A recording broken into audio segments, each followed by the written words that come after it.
Descubre qué hay detrás de tu forma de comer y atrévete a vivir la vida que se te antoja. Esto es ¿De qué tiene hambre tu vida? Con Ana Arismendi.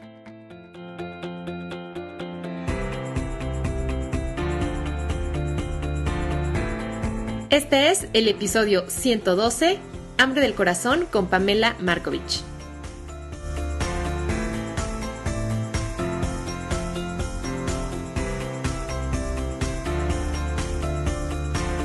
Hola, bienvenidos a un episodio más ¿De qué tiene hambre tu vida?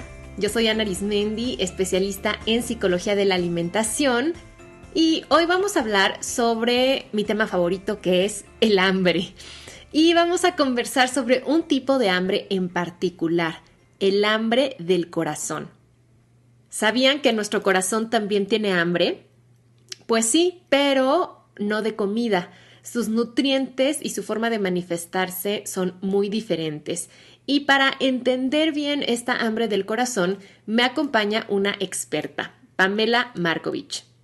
Pamela es psicóloga por la Pontificia Universidad Católica de Chile, health coach por el Institute for Integrative Nutrition, máster en ciencias en coach psicológico por la Universidad de Sydney, especialista en mindful eating por el Center for Mindfulness de la Universidad de San Diego, posee formación en Acceptance and Commitment Therapy, en programas de reducción del estrés basados en atención plena, y es especialista en psicología positiva.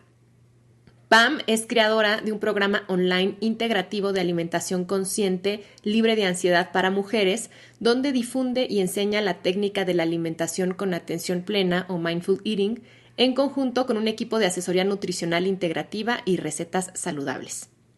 Además de su práctica particular, es docente en diversas universidades en Chile y expositora sobre temas de bienestar y mindfulness en conferencias y seminarios. Que disfruten esta entrevista. Hola Pam, bienvenida al podcast. Muchas gracias por acompañarnos. Es un placer enlazarme contigo desde México hasta Chile. Muchas gracias. Yo estoy muy feliz de poder compartir contigo también. Ay, Pam, desde hace mucho tengo ganas de que estés aquí en el podcast porque soy admiradora del trabajo que haces, ya que compartimos el mismo mensaje. Y quiero comenzar contigo a hablar de este tema del programa, que es el hambre del corazón. Y quisiera comenzar desde el principio. Para ti, ¿qué es el hambre del corazón? Decirte también que yo admiro tu trabajo y qué buen tema para profundizar. El hambre del corazón es una de las hambres psicológicas. Desde la perspectiva que yo trabajo en Mindful Eating, vemos que hay 9 tipos de hambre, y dentro de una de las hambres psicológicas que más se producen desequilibrios en torno a la alimentación tiene que ver con esta hambre también llamada emocional. Y es un hambre que muchas veces tendemos a confundirlas con el hambre real, y que está orientada por buscar a través de los alimentos el confort emocional que queremos sentir en nuestra vida. Entonces, sucede que muchas veces nos vemos anhelando un antojo en particular, que por ejemplo tiene que ver con un alimento que deseábamos en nuestra infancia, que tendíamos a comer en momentos en que nos sentíamos alegres o contenidos, que teníamos una emoción positiva, por ejemplo, un alimento del corazón, y que de repente empezamos a anhelar estos alimentos en circunstancias que son bien específicas. Que no tiene que ver necesariamente como cuando estamos más plenas y contentas por la vida, sino que tiene que ver muchas veces cuando ha aparecido alguna situación en la cual se ha afectado nuestras emociones y estamos sintiéndonos solas cuando llegamos en la noche, cansadas después de un día difícil, o hemos tenido alguna frustración, o nos sentimos aburridas, o ha habido algún tipo de activación de una emoción poco placentera, y de repente sentimos estos deseos de comer para poder sentirnos mejor y volver a restablecer las emociones más placenteras, un estado de bienestar, un estado de felicidad que tiene ciertas características porque tiende a ser una felicidad más hedonista, más de corto plazo, no genera un estado de bienestar más a largo plazo como lo genera actividades que nutren nuestro corazón de otras maneras más allá del comer. Claro, yo como siempre digo, la comida alivia, pero no satisface. O sea, es totalmente cierto que al dar la primera mordida a una galleta, al tomar una copa de vino, en ese momento sentimos alivio, porque además bioquímicamente nos altera Y como Ujú. tú dices, porque nos regresa, ¿no? A cierto recuerdo, a cierto lugar, a cierta persona que nos conforta, pero es un Mm, alivio temporal. Realmente claro. no satisface lo que nuestro corazón realmente anhela, lo que nuestro corazón está realmente buscando, ¿cierto? Sí, sí. Y en ese sentido es bien interesante la diferencia también entre la saciedad física y la satisfacción emocional. Entonces, muchas veces tendemos a buscar el llenado del estómago como si fuera el llenado del corazón de la misma manera. Ujú. Entonces, a mí me gusta mucho pensar también en la psicología positiva que investiga todo esto de los pilares de la felicidad y qué es lo que realmente nos nutre a largo plazo, como a nivel emocional y hay muchos estudios que plantean cómo esta búsqueda de estimulación que tiene que ver con el restablecer estados de emociones positivas tienden a ser bastante pasajeros versus la felicidad eudaimónica, que tiene que ver con realizar nuestras virtudes, o el daimon, que es el potencial que tenemos como personas y que son fuentes de felicidad o nutrientes de corazón más de largo plazo.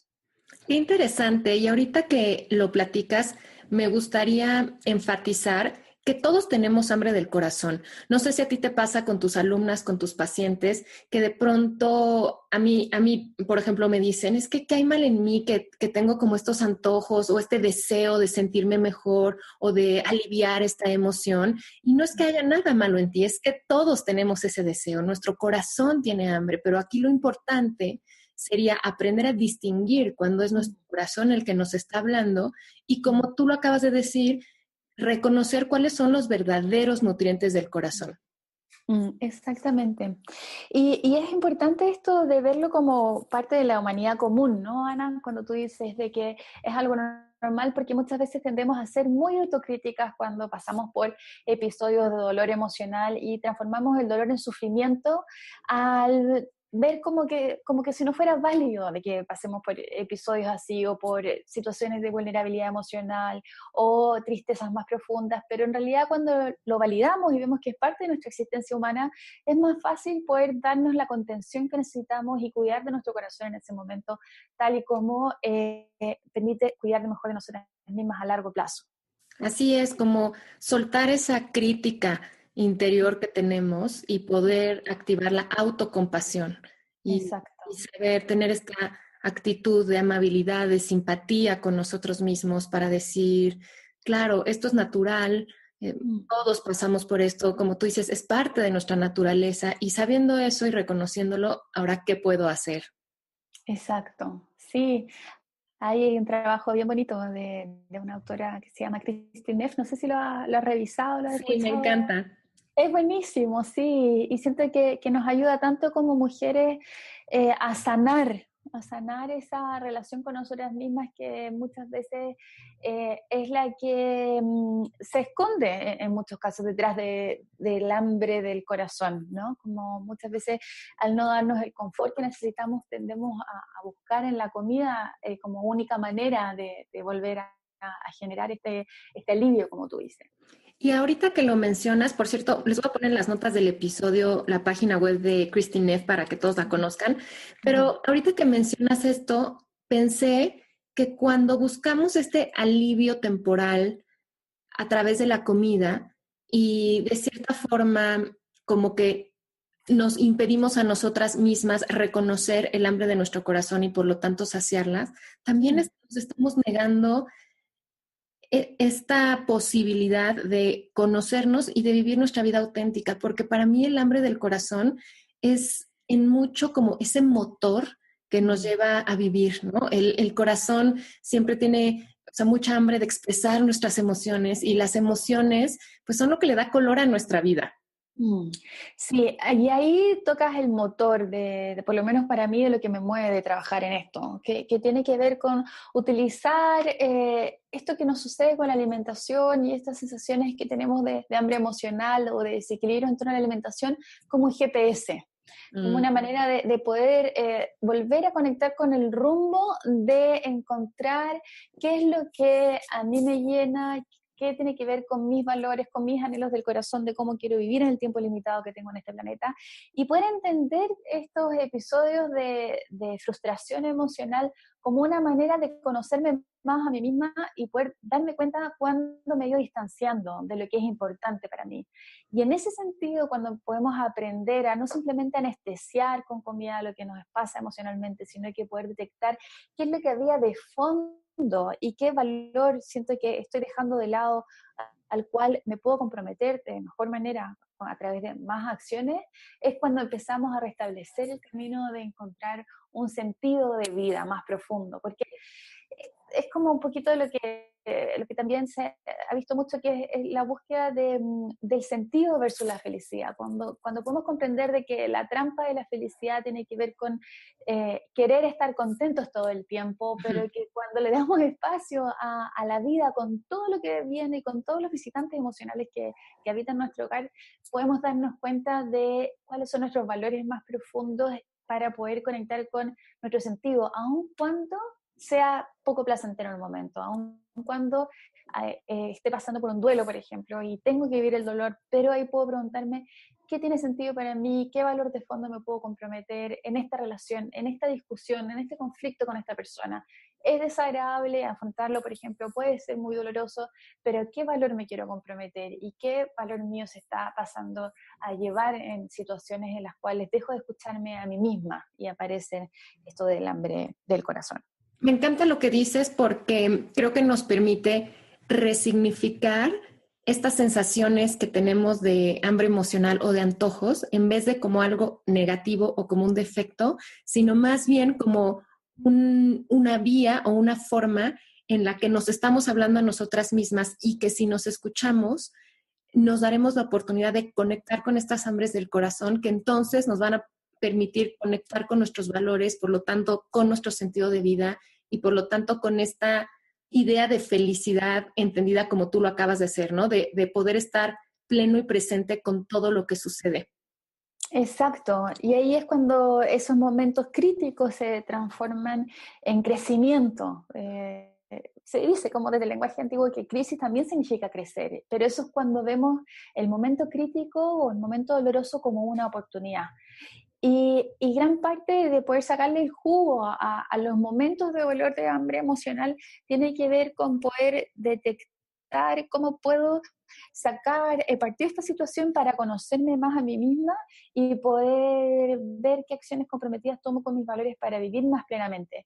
Y lo bonito de eso es que muchas veces tenemos como recetas de la felicidad, o qué tengo que hacer para sentirme más plena, más feliz, o lo que dice el psicólogo de Harvard, y etcétera. Pero cuando empezamos a resignificar el hambre emocional como una manera de poder entrar más en contacto con cuáles son mis valores más profundos de vida, y que cuando se pasan a llevar empiezo a conectarme con emociones poco placenteras, puedo tener mi propia receta, puedo darme cuenta de qué es importante para mi felicidad personal, para mi plenitud personal, qué es lo que nutre mi vida en particular, de acuerdo a lo que voy viviendo y a la lectura, a la observación de las cosas que voy viviendo. Y eso es algo que activa un proceso que Jung plantea como el proceso de individuación, que es muy importante y que tiene que ver con esto de poder recorrer el camino de quienes vinimos a ser.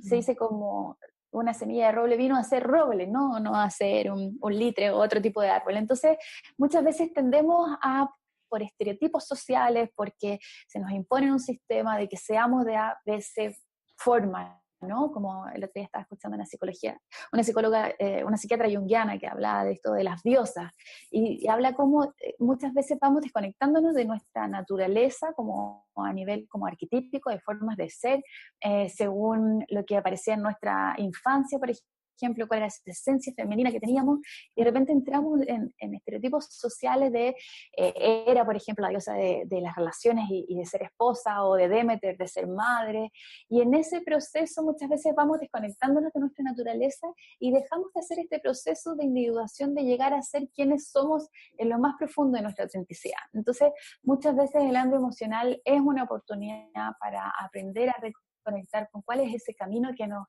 vuelve a dirigir a eso que de fondo nos mueve y nos permite llegar a ser más nosotras mismas, en la búsqueda de autocoherencia. Claro, ahorita que mencionabas lo de los arquetipos, pensé en un arquetipo como muy contemporáneo, el Ujú. de la Superwoman.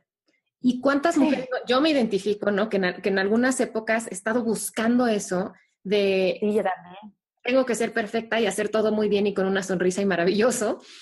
Sí. Es tan agotador porque empezamos a comprar estas ideas de lo que es el éxito o es la felicidad que no van realmente con nosotros mismos. Y entonces ahí viene Mm, esta gran sensación de vacío que muchas mm, veces intentamos llenar con muchas cosas, entre ellas puede ser comida, pero bueno, tú y yo sabemos que puede ser muchas otras cosas más. Y la comida sí. funciona porque justo lo que tú decías hace unos momentos, como nos da esta sensación de estar llenos físicamente, como que este vacío se va tantito, ¿no? Como que desaparece. Mm, Pero como el vacío no es del estómago, sino es un vacío del alma, pues va a regresar, mm. nos va a reclamar su atención. Sí, sí, y eso también tiene mucho que ver con lo que se ha investigado sobre la motivación y la motivación extrínseca o la motivación intrínseca, el cómo muchas veces con una motivación extrínseca empezamos a buscar lo que tiene que ver con el deber ser, lo que yo debería ser como mujer, como profesional, como mamá, como esposa, como hija, etcétera.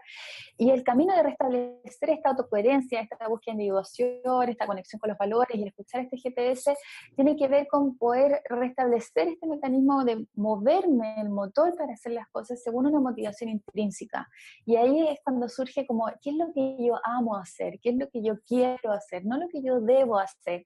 Y empezamos a hablar el lenguaje del corazón, porque el lenguaje del corazón requiere el querer, quiere hacer algo que uno ama y es algo que es fácil de poder observar, como por ejemplo cuando trabajamos en algo que no nos gusta y que lo hacemos porque queremos que nuestro currículum se vea bien o porque queremos ser admirados y mejorar nuestra autoestima versus el estar haciendo algo que tiene un llamado, una vocación profunda y que cuando lo hacemos sentimos que nos realizamos completamente y nos ponemos al servicio de algo mayor. Entonces, todo esto son maneras como de poder restablecer cuáles son los caminos más profundos a la plenitud. Por lo menos esa es una manera de mirarlo. Y también el poder vernos no desde los objetivos de desempeño, como del tic, de bajé los Ujú. 10 kilos o no, tengo arrugas, no tengo arrugas, tengo la celulitis, no tengo la celulitis, como perfecto, como la lechuga solamente y no sé, no me como el chocolate, sino que también vivirnos como procesos de aprendizaje, que no somos simplemente resultados, tic y desempeño, sino que estamos en un proceso, sobre todo con la comida y con la alimentación, de ir conociéndonos mejor a nosotras mismas en cada paso que vamos haciendo. Entonces, Claro que, eh, de hecho, eso es lo que somos, porque, bueno, yo creo que a eso vinimos aquí, a aprender y a crecer, y por lo tanto, pues el proceso de aprendizaje es así, ¿no? mm, Hay caídas, de pronto vamos más rápido, de pronto vamos más lento, pero así es. exacto, y la recaída es una parte normal de cualquier proceso de cambio. El problema está en que muchas veces como que tenemos una recaída y pensamos que entonces volvemos atrás y tenemos que partir todo de nuevo y muchas veces me pasa con mis participantes que me dicen como, y mira, iba súper bien y de repente, en Chile decimos mucho súper, bueno, iba muy bien y de repente tuve una recaída y me salí y entonces ya, como ya me salí, entonces me salgo completamente y después me lo comí todo y me olvidé todo, pero es ese entendimiento de viendo que estamos como ensayo y error y que hay mucho aprendizaje y un enriquecimiento muy profundo en términos de nuestro autoconocimiento, también cuando no lo hacemos bien o no seguimos lo ideal o lo que diría el juicio que es positivo, sino que aprendemos a reconocernos y darnos cuenta también de esos momentos en los cuales dejamos de seguir un patrón estándar de lo que deberíamos estar haciendo. Claro, porque el gran valor de eso es que ahí hay un gran maestro, ahí hay una enseñanza. Y si lo vemos así, entonces eso nos va a impulsar a crecer, a seguir adelante, a abrir otras oportunidades. Pam, me encantó y como que me quedo mucho con eso que mencionaste hace unos momentos, que el hambre del corazón es como nuestro GPS interno, ¿no? Entonces, me gusta Sí. mucho verlo porque ¿cómo voy a saber hacia dónde ir si no conecto con esta brújula interior que tengo, que me va a ir marcando hacia dónde sí, hacia dónde no, dónde tengo que estar, qué es lo que tengo que hacer más, porque como tú decías, me llena, me apasiona, y dónde no me siento segura y entonces vale la pena salir o dónde ya no estoy creciendo? Entonces, bueno, yo soy muy práctica y me gusta también ofrecer mucho los cómo. Entonces, quiero preguntarte, ¿Cómo podemos empezar a trabajar con esta hambre del corazón para conectar con este GPS interior? Mm, Buena pregunta. Creo que hay varias maneras. Una manera es darnos cuenta cuando se activó el hambre del corazón. Y cuando se activó el hambre Okay. del corazón, muchas veces nos damos cuenta porque estamos con una motivación de comer que no es hambre real y que tampoco responde a algún otro tipo de hambre sensorial. No tiene que ver ni con vista, ni con olfato, ni con oído, ni etcétera, ni tampoco tiene que ver con lo que debería o no debería comer, sino que estamos buscando algo que nos reconforte. Entonces, primero darte cuenta de que estás viviendo un momento de hambre emocional, porque si no lo notas, vas a seguir en piloto automático. Entonces, tenemos el reconocimiento y luego de reconocerlo, ahí está el proceso de querer tomarlo como una oportunidad de autoconocimiento. Para poder tomarlo como una oportunidad de autoconocimiento, hay que practicar la aceptación de cualquier estado emocional que estamos viviendo, porque muchas veces tenemos como el chip de que no deberíamos transitar estados de vulnerabilidad emocional, entonces no nos permitimos, pero cuando voy observando como, mira, es hambre emocional, y miro, por ejemplo, con curiosidad, ¿qué me está pasando? ¿Cuál es mi experiencia? ¿Cuáles son las sensaciones físicas que estoy teniendo en este momento? ¿Cuáles son las emociones que estoy teniendo? ¿Cuáles son los pensamientos que estoy teniendo? Entonces lo entrenamos con la atención plena, con el mindfulness. Uh-huh. Cuando me doy cuenta que lo que me está pasando es que estoy viviendo un estado psicológico, un momento de dolor, de miedo, de vergüenza, de lo que sea que se activó a nivel emocional, entonces puedo tomar acción para cuidar de mí misma de acuerdo a lo que estoy sintiendo en el momento. Entonces, tiene mucho que ver con detener el piloto automático, hacer una pausa, chequear qué es lo que te está pasando, porque si vas a comer, vas a anestesiar emocionalmente lo que te está pasando y no vas a poder tomar este camino. Uh-huh. Entonces, una vez que te diste cuenta cuál fue la emoción, puedes ir a indagar con curiosidad, sin juicio, con neutralidad, con amabilidad contigo, como con qué situación tiene que ver, qué valor mío se está sintiendo pasado a llevar, etcétera. Y de acuerdo a eso, es importante, además de hacerte cargo, como de ver, bueno, cuál es el problema y cuál es la solución que puede estar a tu alcance, ¿no? Muchas veces utilizamos un montón de estrategias que son de manejo emocional, pero muchas veces también puede ser muy efectivo buscar cuál es la estrategia de afrontamiento del problema, porque muchas Uh-huh. veces se nos activa cuando pasó una situación que a lo mejor está dentro de nuestras manos resolverla y no solamente el ir a tomar una tina de agua caliente o tomarnos un té con miel. A veces implica el ir a tener una conversación y tener una conversación valiente y poner cuáles son tus puntos, tus valores que están apareciendo ahí, o tomar acción comprometida. Si es que no es ese el caso, o independientemente de eso, también es importante el ver cómo te contienes a ti misma, cómo eres mamá de ti misma, y algo que nos ayuda para esto es poder tener un tacto amoroso. Nosotros habíamos conversado un poquito del video de 5 pasos que había compartido, donde uno de los pasos tiene que ver para manejar el hambre emocional con ver cómo me puedo contener en este momento, y a veces implica como el aprender a tener un tacto que sea más cariñoso, más amable contigo misma, porque muchas veces nos tocamos de una manera como más brusca, o como en torno a un objetivo, o a ponernos una crema, o peinarnos el pelo, pero ¿qué pasa si es que te tocas a ti misma como tocas, por ejemplo, a un niño, o a una mascota, o a alguien que tú quieres mucho, con delicadeza, con suavidad? Ya sea, por ejemplo, el hacerte cariños en la cara, o hacerte masajes en el cuello, o hacer un pequeño abrazo, o poner tus manos en el corazón, o una mano en el corazón y otra en el abdomen. Ver cuál es un tacto amoroso, porque cuando estamos haciendo un tacto amoroso, estamos activando todo lo que tiene que ver con el sistema de calma, de contención, la liberación de oxitocina versus la adrenalina, todo lo que leemos como fisiológicamente como un estado de alarma.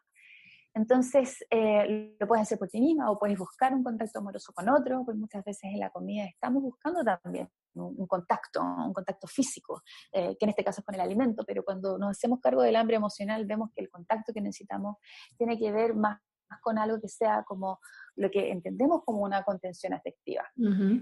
Sí, sí, nada más estaba pensando que muchas veces solamente con ese acto amoroso de contención, con eso puede quedar satisfecha nuestra hambre de corazón, porque muchas veces lo que necesitamos es parar, ¿no? A veces estamos haciendo, y con la respuesta de estrés tan activa, que hacer esta pausa y darnos esta caricia, a veces con esto es más que suficiente, o con eso es suficiente para bajar la intensidad y entonces poder pensar claramente y decir, a ver, ¿qué necesito? ¿Qué sigue? ¿No? Pero ya desde otra postura, o a veces justo lo que queríamos era una caricia, justo lo que queríamos era sentirnos seguras, justo lo que queríamos era darnos el permiso de sentir placer y de relajarnos. Entonces, creo que este consejo que nos acabas de hacer es valiosísimo.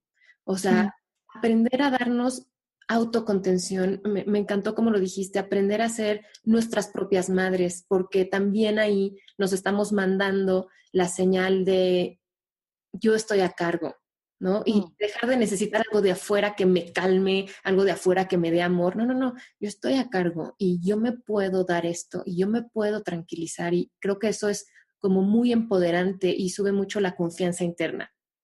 Sí, y es tremendamente significativo, Ana, porque yo veo que en muchos casos tenemos como el esquema aprendido de que no tengo que contenerme a mí misma, Uh-huh. o no tengo que ser amorosa conmigo cuando pasa un momento de dificultad.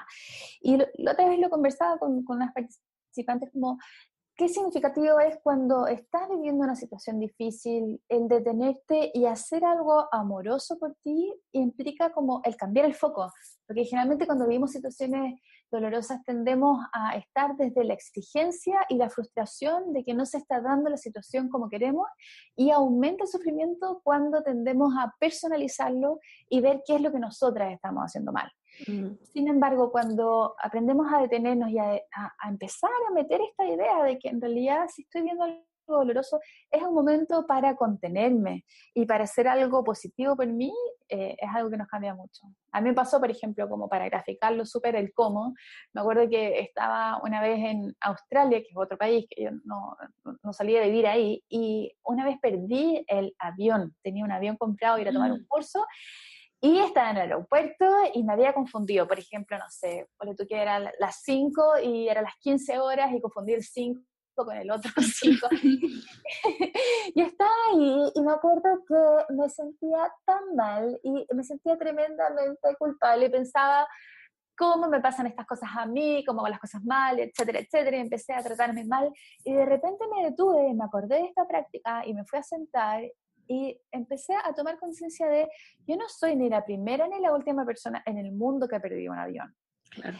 Y no es que estas cosas me pasan solo a mí, porque el aislamiento, el pensar de que lo que no nos gusta de nosotras mismas, lo que no nos gusta de nuestra personalidad, o lo que no nos gusta de nuestro cuerpo, es algo que solamente nos pasa a nosotras, es algo que tiende a aumentar la autocrítica y el sufrimiento y transformar el dolor en sufrimiento. Entonces, en parte implica el poder detenerme y el darme cuenta de que hay muchas personas en el mundo que están viviendo situaciones similares y que pasar por situaciones así en las cuales encontramos algo que nos sentimos inadecuados, defectuosas o vemos un problema, es algo que es natural y que a todos nos pasa.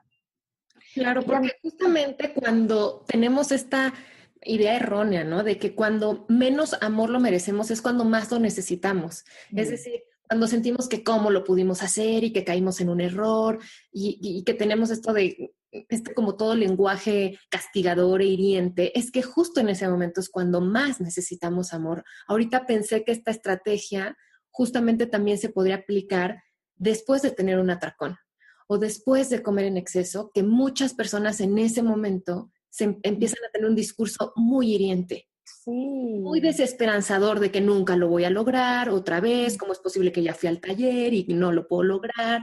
Pero si comprendemos que ese atracón o ese comernos esas galletas era un intento por darnos amor, entonces si me doy amor, entonces voy a poder satisfacer esa necesidad y realmente cumplir el ciclo, digamos. Exacto, porque la culpa tiene mucho que ver con un proceso mental de autocrítica, de estar teniendo un diálogo interno en el cual te estás tratando mal, pero cambiarlo por una forma más compasiva, que no significa ser autoindulgente, no significa irnos al otro polo de decir, bueno, entonces me lo como todo, total, no después yo no me siento culpable, porque en realidad el autocuidado tiene que ver con buscar nuestra salud, nuestra felicidad a largo plazo. Pero ¿cómo me puedo tratar bien en ese momento? Y desde ahí se hace una diferencia que es muy importante y que implica el poder también empezar a darnos cuenta de qué fue lo que gatilló esa hambre emocional, porque cuando empezamos a ser más amorosas con nosotras mismas, empezamos a ampliar nuestra percepción. Cuando estamos en emociones negativas, se ha estudiado que la percepción, así la atención cognitiva, disminuye y somos capaces de poder percibir menos elementos sobre una situación. En cambio, cuando volvemos a restablecer este sistema de calma y podemos transitar emociones más placenteras como el confort en nosotras mismas, podemos mirar con más perspectiva. Y ahí podemos identificar qué pasó, cuál fue la situación, por qué se activó mi hambre emocional, qué estaba sintiendo, qué necesito, cómo me puedo contener. E incluso hasta los rollitos, no sé cómo le dicen en México, ¿no? Acá le decimos los rollitos, así esto que de las pancitas cuando nos sobran. Hacia la llantita, decimos Las nosotros. llantitas. Incluso con las llantitas podemos ser compasivas en el sentido Claro. de ver cómo esto es un impacto, un efecto de algo que me ha ayudado a manejar con situaciones difíciles, porque muchas veces el alimento termina siendo también como una manera no solo negativa, a veces efectivamente hay situaciones muy difíciles y a veces no tenemos las herramientas psicológicas, emocionales, mentales para enfrentar la situación, y la comida termina en casos siendo un aliado que nos ayuda a enfrentar con mayor calma una situación. Entonces, poder reconocer cuál es mi historia, por qué tengo esas llantitas y cómo he vivido situaciones que han implicado un dolor emocional. Yo muchas veces cuando hablo con las mujeres con las que trabajo me cuentan, mira, mi tema con la comida partió desde que me separé, desde que tuve un duelo, se murió mi papá, desde que o tuve una pareja que era muy duro conmigo o me pasó tal situación. Entonces, eh, es como un poco reconocer nuestra humanidad y tratar de entender más de fondo qué es lo que estaba pasando con nuestra alma, qué estaba pasando con nosotros a nivel emocional, y que cuando nos ponemos en el paradigma de la dieta y la fuerza de voluntad y el control y el ser sargentos y policías de nosotras mismas y exigirnos desde el objetivo, vamos saliéndonos de esa sabiduría que es una sabiduría que nos puede permitir más a largo plazo saber cómo cuidar mejor de nosotros. Concuerdo totalmente. Yo siempre invito a mis alumnas, a mis pacientes, a mis escuchas aquí en el podcast, que cambiemos la manera en la que vemos a los alimentos, a nuestro peso, a la grasa corporal, a nuestra forma de comer, de verlos como los enemigos o como los obstáculos que nos han impedido vivir como queremos, y más bien entender que realmente han sido nuestros aliados y que quizá en este momento ya no son la alternativa más funcional, quizá ya no nos funcionan igual que antes, ahora ya tenemos otros recursos, pero si los vemos así, dejamos de pelearnos con ellos, dejamos de meter juicio y podemos expandir nuestras alternativas, decir, ok, si yo necesito un aliado para manejar la tristeza, ¿cuál sería un aliado más funcional, más efectivo, más sano, más amoroso? Y de cierta forma hasta agradecer a la comida y al exceso de grasa corporal porque han estado aquí y nos han ayudado cuando no teníamos otros recursos ni teníamos idea de qué hacer con eso que estábamos viviendo, ¿no? Claro, claro, como una terapia autoadministrada. Claro. Sí, Oye, efectivamente. Pam, y retomando un poco bueno, lo que nos compartías, ¿no? Un poco de los pasos para ir trabajando con el hambre del corazón. Decíamos, bueno, primero darnos cuenta que estamos con hambre del corazón y que eso nos puede ayudar a conectar mucho con nuestro cuerpo, con nuestras sensaciones, para observar cómo nos sentimos y hacer así un alto, ¿no? Sí, sí. Nos decías después identificar cómo nos sentimos, Ujú. qué necesitamos y si se puede tomar acción y hay algo que hacer, adelante, llevarlo a cabo. Y quizá si no es así, entrar a este paso precioso que es en el que nos quedamos de la contención. Claro, claro, que el contacto. Ujú. Y bueno, luego de tener este contacto amoroso, ahí es bien importante como ver cuánto permiso nos damos para contenernos en las situaciones difíciles y vivir situaciones difíciles. Yo creo que gran parte de las dificultades que tenemos de contenernos y de buscar en la comida esta terapia tiene que ver con el no permitirnos el habitar esos estados emocionales. Y a mí me gusta mucho cuando se habla de que somos nosotros como una casa de huéspedes, que cada persona es como una casa de huéspedes donde de repente tienes un visitante que puede ser la pena, puede ser el aburrimiento, puede ser la alegría, puede ser el humor, puede ser el dolor, y que en tantos somos humanos podemos experimentar cualquier tipo de emociones, y si nos dieran la oportunidad de tomar una pastilla para no sentir dolor nunca más, probablemente no la tomaríamos, porque también eso implicaría no sentir felicidad. Entonces Claro. es un poco como el darnos permiso y aceptar que es parte de la vida, que es un poco lo que te comentaba como con esta experiencia en el avión, que yo no soy ni la primera ni la última persona que está viviendo esto, o que tiene esta parte del cuerpo que no le gusta, o que se siente frustrada porque no puede lograr tal objetivo, o porque no puede bajar de peso, por ejemplo, porque es algo que si tú te pones a pensar como en las diferentes personas que habitamos en el mundo, que somos millones y millones y millones de personas, o los diferentes países, o los diferentes momentos de la historia, es probable que puedas encontrar miles de personas que están viviendo lo mismo que tú. Entonces, de esa manera salimos de este circuito de la vergüenza, en la cual nos sentimos aislados y pensamos que eso nos pasa solo a nosotros, que es algo que es muy poco amoroso con nosotros, porque muchas veces yo hablo con mujeres que me dicen que desde que subieron de peso empiezan a ocultarse y no quieren salir o no quieren encontrarse con sus amigos de antes porque van a notar de que subieron de peso, etcétera, y empiezan como a tener esta manera de aislarse y esconderse, en que es como si fueran como la primera y la última persona que esté viendo algo así. Entonces, como ver que es parte de la vida. Y también es importante el poder decirte algo positivo, porque cuando estamos en estos mecanismos tendemos a tener un diálogo, un lenguaje interno que no es lo mismo que verlo como un pensamiento, ¿no? Como el ver que eso que nos decimos a nosotras mismas son palabras, y que estas palabras, cuando son con juicios marcados acerca de nosotras mismas y un juicio en el cual nos ponemos una etiqueta negativa, tendemos a sentirnos mal, porque tiene un efecto emocional este pensamiento. Entonces, es un poco como ver cómo puedo cambiar estas palabras. A veces podemos cantar la canción de feliz cumpleaños con las palabras negativas, así como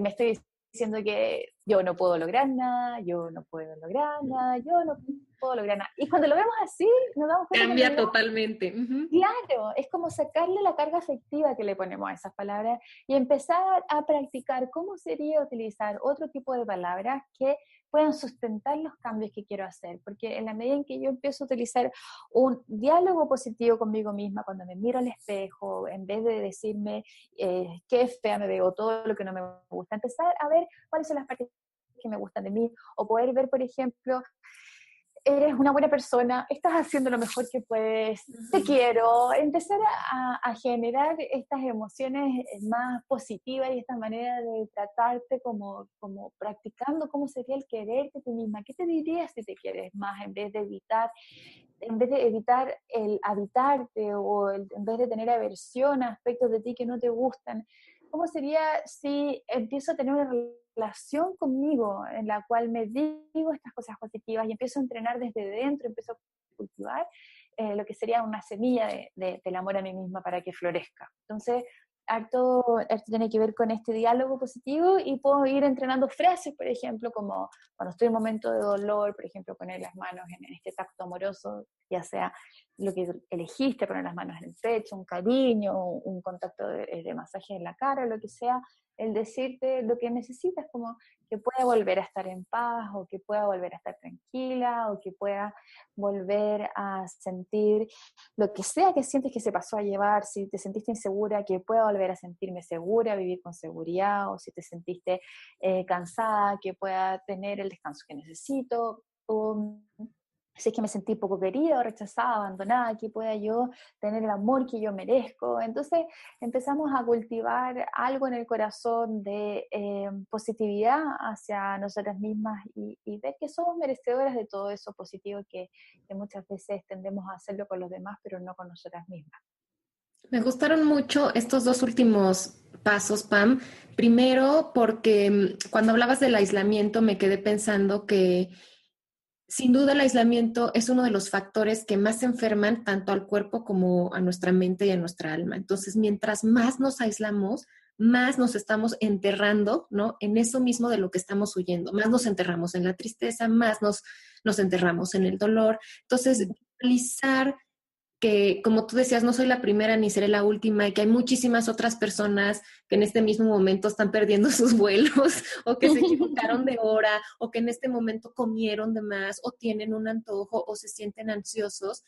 Nos hace sentirnos parte de, como conectados con todos y bajarle también la importancia a eso que estamos viviendo, ¿no? A veces nos sentimos como los únicos en este planeta, ¿no? Y que nuestros problemas son muy grandes y decir, a ver, no, como decías, ¿no? El sufrimiento es parte de la existencia humana y por lo tanto es totalmente normal ahora sentirme como me siento. Y después cerrar, o sea, no, para no quedarnos con esa sensación, cerrar siempre con algo lindo que nos podemos decir y así también comprender que nosotros podemos ser también así como nosotros somos la fuente de todo este discurso hiriente, lo podemos cambiar y también podemos ser la fuente de un discurso amoroso, comprensivo, al menos respetuoso. Mm, Exactamente, y de hecho en la psicología se ha investigado como qué es lo que pasa con las personas que tienden a ser más optimistas o más pesimistas, y se ha visto que uno de los patrones que está a la base tiene que ver con lo que le llaman un estilo cognitivo, o sea, una forma de pensar. Y la forma de pensar cuando somos pesimistas tiene que ver con que en el fracaso tendemos a ver qué es lo que nosotros hacemos mal. Tendemos a personalizarlo. En cambio, cuando estamos desarrollando un estilo cognitivo que es más optimista y que está asociado a un montón de beneficios para la felicidad, empezamos a ver los hechos, cuáles son las circunstancias.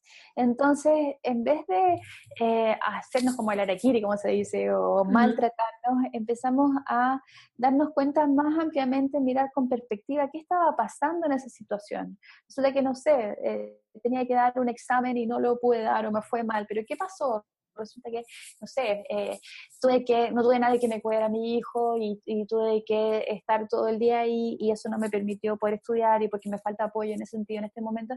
Y entonces dejamos de personalizarlo y empezamos a ver más las situaciones. Y cuando hacemos eso, vamos dejando de alimentar este patrón de autocrítica. Entonces, es también el poder potenciar esta relación amorosa en cuanto a palabras, pero también es empezar a entrenar una atención más selectiva a que no todo está mal en mí y cuáles son como las situaciones, mirarlas con una mayor perspectiva frente a lo que vamos viviendo y ver que son situaciones momentáneas también. Parte de las investigaciones sobre el pesimismo se ha visto que tendemos a verlo como algo permanente, que va a durar todo el tiempo en vez de algo temporal, o verlo como algo que afecta globalmente a toda nuestra personalidad versus a verlo simplemente como algo específico. Entonces, tiene mucho que ver también con cómo estamos entendiendo las cosas que estamos viviendo y cómo podemos ir profundizando en entender que estas son partes de la vida momentáneas, que no son permanentes y en las cuales hay otras situaciones involucradas, y desde ahí el activar el ser amorosos con nosotros mismos, con lo que sea que necesitamos en ese momento. Claro, y yo le sumaría una cosa más que es practicar. Como ya mencionábamos antes, estamos en un proceso de aprendizaje, entonces poner en práctica estos pasos y a veces nos van a salir y a veces se nos olvidó uno y a veces no importa, ¿no? La idea es empezar a cambiar, empezar a mover nuestra atención, nuestra energía hacia otro lugar, empezar a cultivar otro discurso, otra forma de ver nuestra relación con la comida y conforme lo practiquemos, entonces vamos a poder encontrar más esa paz y el recurso va a estar mucho, mucho más a la mano. Sí, exacto. Cualquiera de estos pasos, mira, por lo menos ya aplicar una cosita ya hace una Con gran eso, diferencia. claro. Sí, sí, como dices, Sí. es puro entrenamiento, puro aprendizaje, así como vamos al gimnasio y entrenamos físicamente y queremos desarrollar un músculo, tenemos que ir muchas veces, nos basta con ir una vez. Es lo mismo acá en la gimnasia de la mente y del corazón. Tenemos que repetir, practicar y practicar una y otra vez y en la medida que vamos haciéndolo más sostenidamente, podemos de alguna manera empezar activar otras redes neuronales, no repetir siempre el mismo camino que nos lleva a repetir también el compensar con comida frente a las situaciones de dolor, sino que empezamos a generar cuál sería una alternativa en vez del comer a este dolor. Si empiezo a tratarme bien a mí misma y si encuentro una manera de contenerme, me voy a hacer menos dependiente o va a ser menos necesario tener que recurrir a algo externo para poder calmarlo. A lo mejor necesito algo externo en algún momento y tomo conciencia en ese momento y digo, mira, esto es hambre emocional y este va a ser un alimento que va a nutrir mi corazón y lo hago conscientemente dándome el amor que necesito versus el estar haciendo esto, tragando de manera automática, tratándome mal en el proceso, sintiéndome culpable después, son maneras muy diferentes. Claro, Así claro. que recordé, Ana, que me faltó mencionar una cosita, que estábamos hablando mucho como de un episodio cuando falta hacer algo como para restablecer a nivel emocional lo que estamos sintiendo cuando vamos viviendo un dolor. Pero también a mí me gusta mucho esto que tienes tú de estos podcasts de cómo nutro mi vida y que hay diferentes, múltiples maneras como de qué hambre estoy teniendo y que tiene que ver con el cómo voy preservando un corazón nutrido, porque si yo estoy nutriendo constantemente mi corazón a través de los nutrientes que no son necesariamente comida, sino que tienen que ver con diferentes experiencias, voy probablemente disminuyendo la posibilidad de exponerme a momentos de dolor emocional. Qué bonito. Entonces, no nada más como que actuar en momentos de emergencia, ¿no? Sino también Claro. lo podemos prevenir si activamente cultivamos que nuestro corazón siempre esté nutrido. Exacto, entonces es como no solamente intervenir en el momento, sino también prevenir y en la prevención, en el programa que trabajamos de Mindful Eating, vamos trabajando cuáles son alimentos del corazón que deberíamos tener en una dosis regular, por lo menos 3 veces por semana, y que van desde la espiritualidad, desde el contacto con la naturaleza, desde el contacto con niños, con actividades de autocuidado, con arte, de múltiples maneras. Entonces es muy diferente un corazón que ya está nutrido de un momento de vacío emocional constante en personas que sienten que no están dándole a su vida lo que necesitan y que están viviendo muchos episodios de hambre emocional porque hay nutrientes básicos que no están presentes. Claro, y así, Pam, bueno, como nos acabas de compartir generosamente estos recursos para trabajar con nuestra hambre del corazón, yo sé que tú te dedicas y es tu misión de vida compartir estas herramientas a otras personas para que transformen su relación con la comida. Así es que me gustaría que nos platicaras sobre tus servicios y que nos compartieras tus datos de contacto.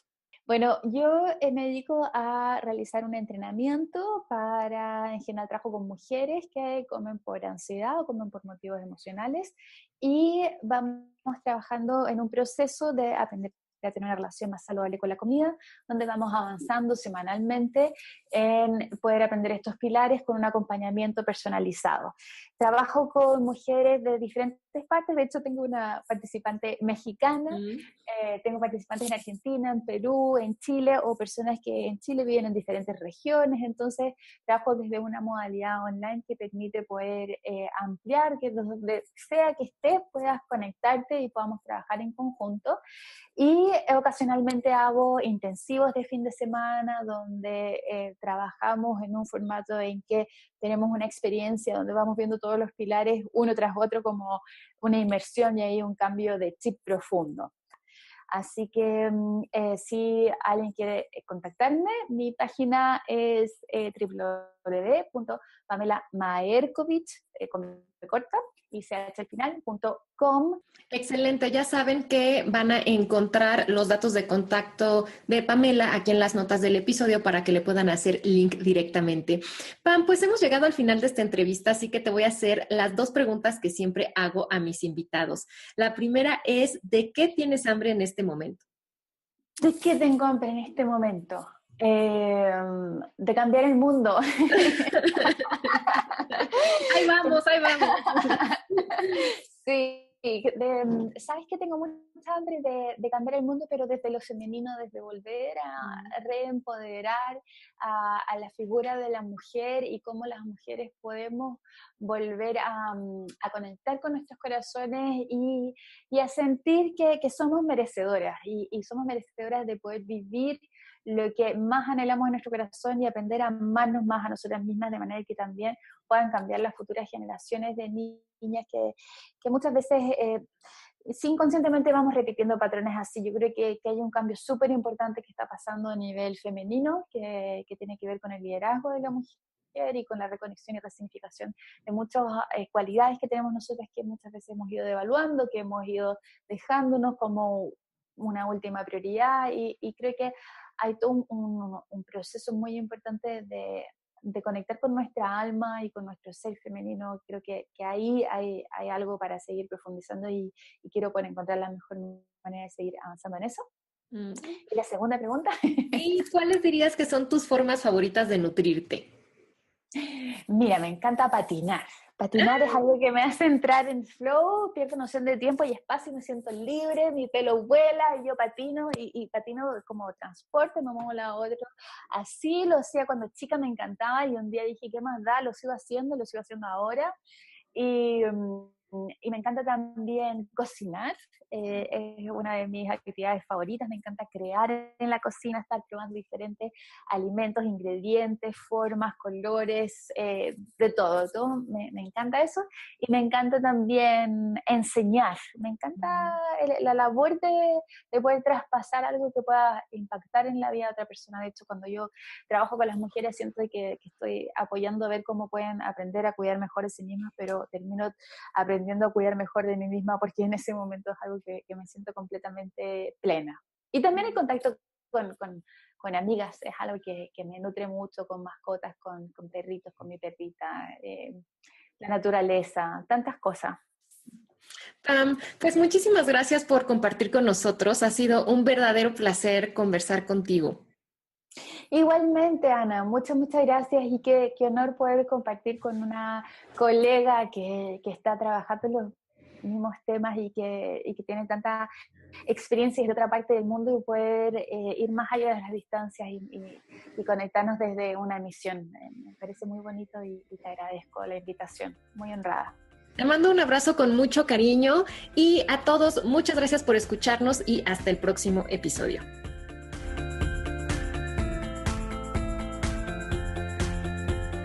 Esto fue ¿De qué tiene hambre tu vida? Con Ana Arismendi. Para más información visita www.dequetienehambretuvida.com.